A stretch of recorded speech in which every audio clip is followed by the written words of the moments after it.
কাছে অস্ট্রেলিয়া, অমায়িক বাংলাদেশ। অস্ট্রেলিয়ার মাটিতে ঐতিহাসিক জয় নিয়ে অবিশ্বাস্য বাংলাদেশ।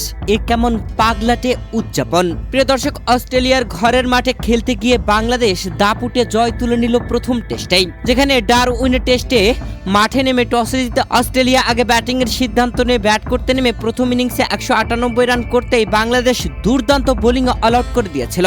এর জবাবে ব্যাট করতে নেমে তানজিদ হাসান তামিমের সেঞ্চুরিতে বাংলাদেশ 426 রান করেছিল।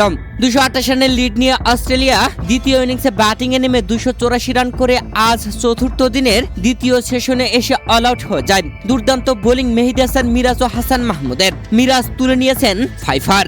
দুর্দান্ত বোলিং এ চমকে দিয়েছেন মিরাজ। মাঠে আল্লাহ তাআলার শুকরিয়া আদায়ে সেজদায় নত হয়েছিলেন। প্রিয় দর্শক, বাংলাদেশের সামনে অস্ট্রেলিয়ার টার্গেট দেয় 57 রানের, আর সেই রানের টার্গেটে ব্যাট করতে নেমে বাংলাদেশ দুর্দান্তভাবে 9 উইকেটের অসাধারণ জয় তুলে নিয়েছে।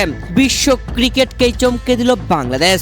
অবিশ্বাস্য জয়। অস্ট্রেলিয়ার ঘরের মাঠে অস্ট্রেলিয়াকে হারাতে হিমশিম খেয়ে যায় যে কোনো দল, আর সেই অস্ট্রেলিয়াকে দুর্দান্তভাবে ব্যাটিং বোলিং এ তাণ্ডব দেখিয়ে বাংলাদেশ হারিয়ে দিয়েছে। সত্যিই চমকে দেবার মতো জয় তুলে নিয়ে বাংলাদেশ ইতিহাস সৃষ্টি করল। আর বাংলাদেশের এমন জয়ের পরে ডাগআউটের সামনে উদযাপন করছিল বাংলাদেশের খেলোয়াড়রা, আর গ্যালারিতে উদযাপন করছিল বাংলাদেশের টাইগার সমর্থকেরা।